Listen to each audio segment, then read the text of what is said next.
7-7 साल सरकार इन लोगों ने चलाई, मुद्दा बचा नहीं। तब कहते क्या है, आएंगे भाजपा वाले, मोदी जी आएंगे तो आरक्षण समाप्त कर देंगे। बहनों भाइयों, मैं आपसे कहना चाहता हूं, हम देखेंगे किसने मां का दूध पिया है जो आकर आरक्षण समाप्त कर।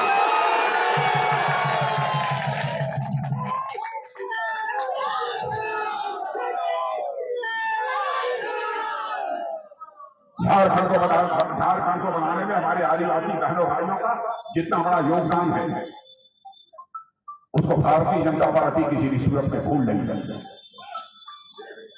इन कांग्रेस के लोगों से पूछो, झारखंड राज्य किसने बनाया?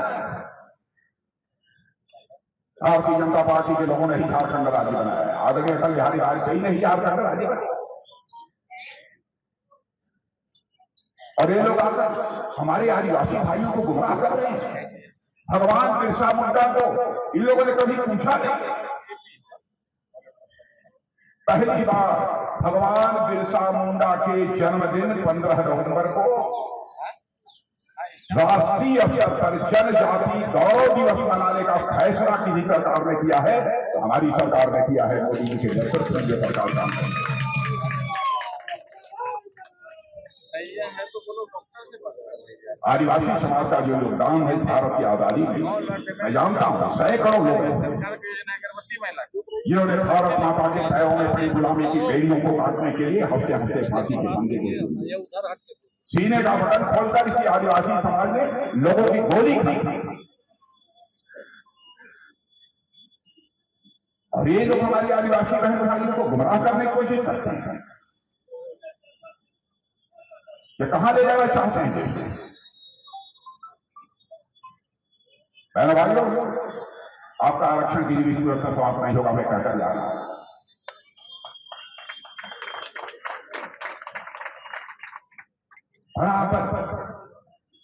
बराबर लोगों से झूठ बोलकर, लोगों की आंखों में दूध बोलकर इन लोगों ने राजनीति की। मैं कांग्रेस के लोगों से पूछना चाहता हूं, झारखंड मुक्ति मोर्चा के लोगों से पूछना चाहता हूं, क्या सच बोलकर राजनीति नहीं की जा सकती? क्या यह आवश्यक है कि राजनीति केवल सरकार बनाने के लिए की जाए? बहनों भाइयों, भारतीय जनता पार्टी का जहां तक प्रश्न है, हम राजनीति केवल सरकार बनाने के लिए नहीं करते हैं। हम राजनीति करते हैं तो देश बनाने के लिए राजनीति करते हैं, समाज बनाने के लिए हम राजनीति करते हैं।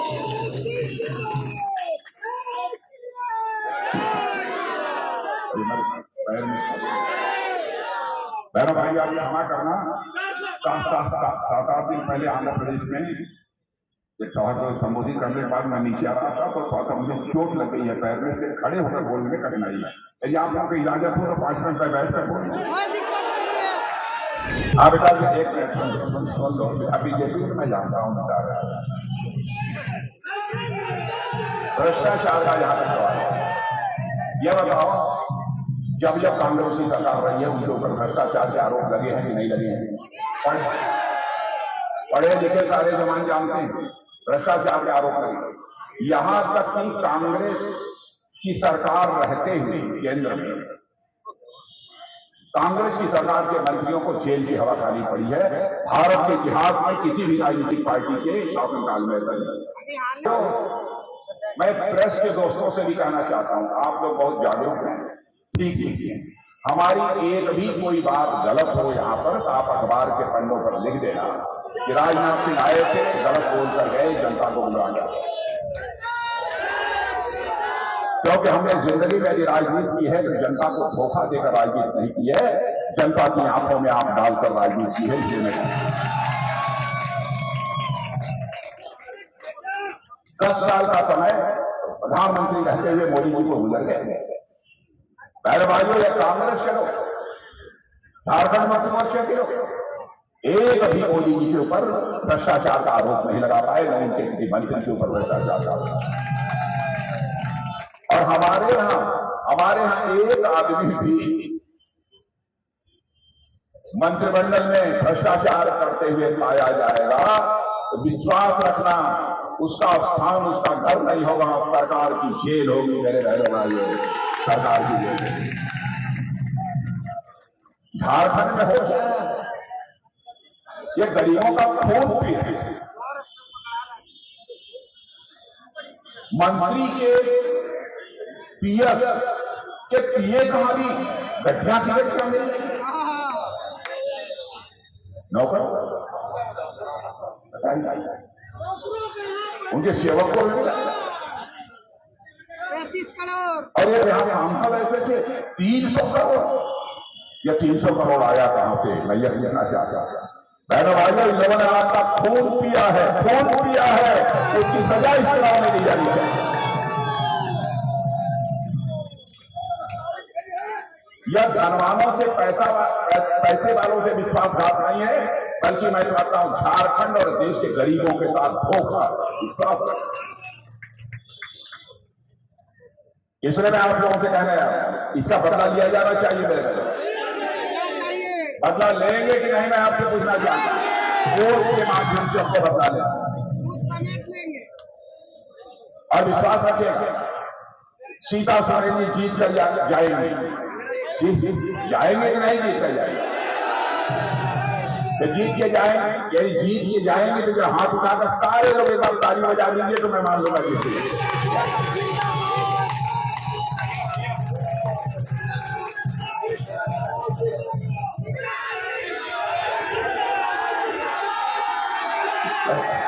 राम ठीक है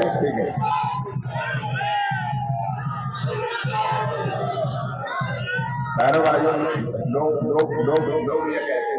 लोग ये कहते हैं कि ईडी सीबीआई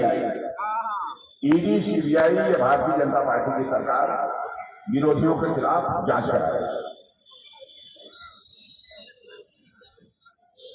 मैंने कहा क्या इन लोगों ने कम कोशिश की इन लोगों ने कोशिश की लेकिन हमारे यहां किसी के खिलाफ भ्रष्टाचार का कोई मामला नहीं मिला इसलिए टाइटा मामला उन लोगों का शीर्ष हो हम लोगों ने ईडी सीबीआई को यह नहीं कहा है कि खरा जगह जाकर खरा पर छापा मारो हम लोगों ने कहा है जो भ्रष्टाचारी जहां मिल जाए चाहे कोई हो किसी पार्टी की हो उसके खिलाफ कार्रवाई ईडी और सीबीआई को करनी चाहिए। बस इतना ही हमारे प्रधानमंत्री की तरफ से किसको करना किसके यहां जांच करना नहीं करना क्या करना ये सरकार में कुछ नहीं चाहिए लेकिन दोष क्या लगाते हैं हम लोगों को ईडी सीबीआई का ये दुरुपयोग कर रहे हैं। अरे भाई यदि हम गलती कर रहे हैं तो अदालत तो बैठी है नीचे नहीं अदालत से लेकर हाई कोर्ट नहीं तो सुप्रीम कोर्ट बैठी हो जाओ यदि हमने गलत किया होगा तो हमारे खिलाफ कार्रवाई होगी सुप्रीम कोर्ट हमारे खिलाफ टिप्पणी करेगी। हम यह कहते हैं न्याय का इंसाफ का दरवाजा क्यों नहीं खटखटाना और वहां भी जब जाते हो तो आपको जमानत तक नहीं देते इसका मतलब कि कहीं न कहीं भ्रष्टाचार किया है तभी उसी से किया है। इसलिए मैं आप लोगों से कहने आया हूं बहनों भाइयों कि भारतीय जनता पार्टी ही एक मेव विकल्प है और हम लोग किसी को जाति धर्म मजहब इस आधार पर कोई भेदभाव करने वाले लोग नहीं। हमारी राजनीति का आधार है इंसाफ और इंसानियत। जय श्री राम। सबके साथ इंसाफ होना चाहिए सबके साथ इंसानियत। और जैसे अभी हम लोगों ने अच्छा यह बताइए आयुष्मान भारत कार्ड कितने माताओं बहनों को अपने भाइयों को मिला है आयुष्मान भारत कार्ड कितने लोगों को मिला है लेकिन जिन लोगों के साथ झारखंड मुक्ति मोर्चे की सरकार ने जुल्म किया है मेरे बहनों भाइयों अब पक्का विश्वास रखना उनको सजा मिलकर रहेगी आपको विश्वास मिलकर रहेगा।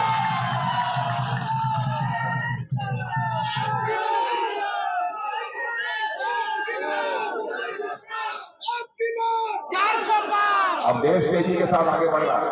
अब देखिए भारत की ताकत क्या है। पहले भारत का कोई मंत्री विदेशों में जाता था तो सारी दुनिया के लोग कहते थे कि अंतर्राष्ट्रीय मंच बोलते हैं इंटरनेशनल फोरम बोलते हैं अंतर्राष्ट्रीय मंचों पर भारत को पहले बोलता था लोग कहते थे भारत गरीबों का देश है कमजोर देश है। हमारी बातों को जितनी गंभीरतापूर्वक लिया जाना चाहिए दुनिया में लेते हैं लेकिन आज भारत की ताकत इतनी बढ़ गई है दुनिया में बहनों भाइयों आज दुनिया के मंचों पर दुनिया की जमात से भी यदि जाकर आज भारत कुछ बोलता है तो सारी दुनिया कान खोलकर सुनती है भारत बोल क्या रहा है। यह भारत के लिए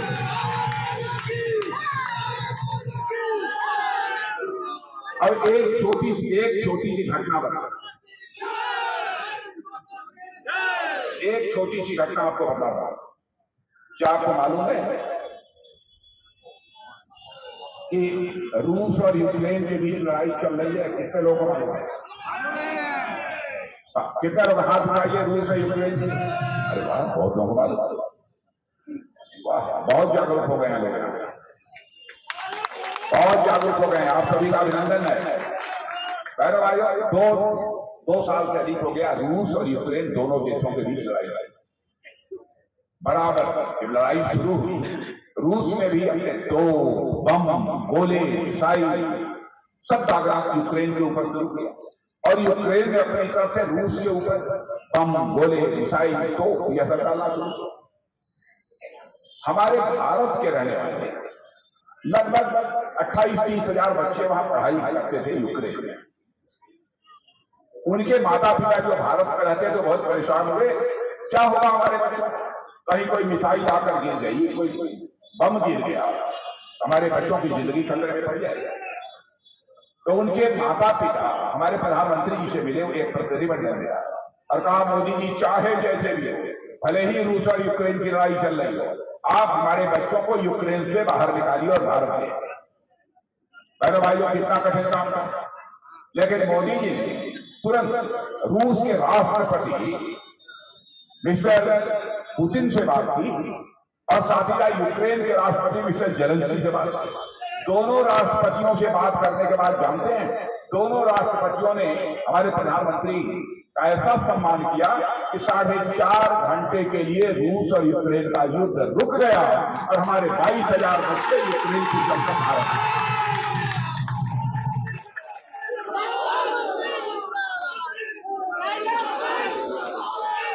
यूक्रेन से चलकर भारत आ गए।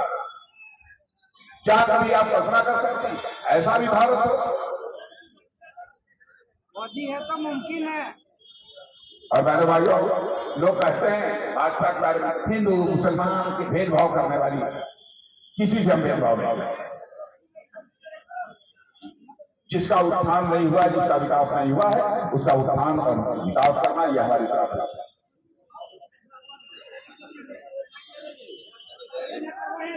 और आप अभी भगवान बिरसा मुंडा की जो प्रतिमा बनी है, वो सब संग्रहालय में आप देखने गए? देखा है नहीं? आपको देखा है नहीं? दर्शन करने गए हैं कि नहीं? वहां कितने लोग हैं? हाथ उठाइए। यहाँ कम लोग हैं। सीता जी आप चुनाव जीत रही हैं, इन लोगों को ले जाइएगा, कुछ लोगों को निकाल आइएगा।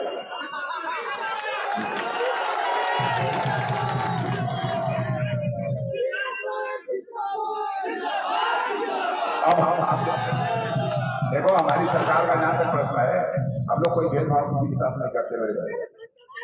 आप कल्पना करिए, हमारे प्रधानमंत्री कोई हिंदू हो, मुसलमान हो, ईसाई हो, सब मानता।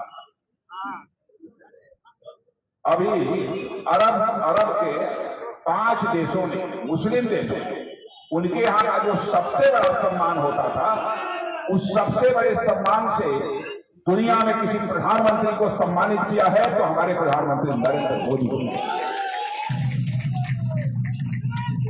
यह है हमारा भारत। तो मैं यह पक्का मानकर जाऊं कि भाजपा जीतेगी, सीता चढ़ेगी।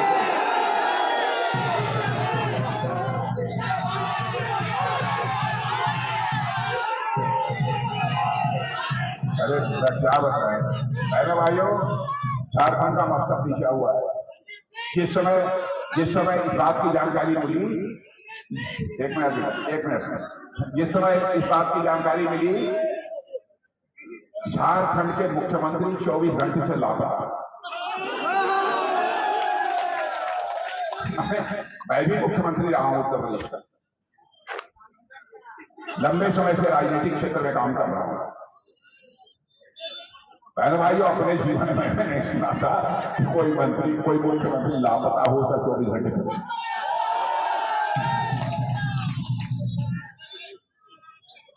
पहले भाइयों, उन्होंने झारखंड वासियों का आदिवासी भाई हमारा गरीब हो सकता है, झारखंड के लोग गरीब हो सकते हैं, लेकिन स्वाभिमानी भी ये होते हैं कि स्वाभिमान पर कोई चोट पहुंचाने की कोशिश करता है, उसका बदला भी नहीं। हमारे झारखंड वासियों के स्वाभिमान पर यहां के लोग मुख्यमंत्री आए जेल में, उन्होंने चोट पहुंचाई, उसका भी हमें बदला लेना है। तो यही अपील करने आया हूं, कमल के फूल का बटन दबाइए और सीता सोरेन जी को भारी मतों से जिता दीजिए।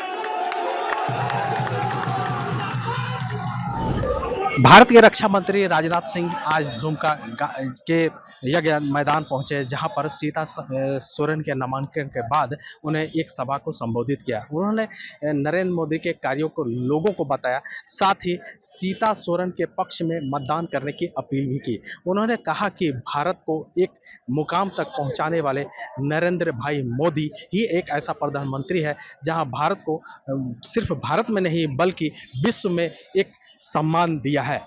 उन्होंने झारखंड में हो रहे भ्रष्टाचार पर भी लोगों को बताया। उन्होंने कहा कि एक राज्य के मुख्यमंत्री किस तरह वह भ्रष्टाचार के आरोप में जेल में बंद है। साथ ही उन्होंने कहा कि एक दुर्भाग्य की बात है कि एक मुख्यमंत्री जो 24 घंटा लापता भी हो सकते हैं। ऐसे में लोगों को अपील की कि एक स्वच्छ और सही प्रत्याशी को चुन सकते हैं तो निश्चित रूप से सीता सोरेन को जिताने की जरूरत है, ताकि भारत में एक स्वच्छ और प्रबल प्रधानमंत्री बन सके। दुमका से विकास प्रसाद शाह, एबीपी न्यूज।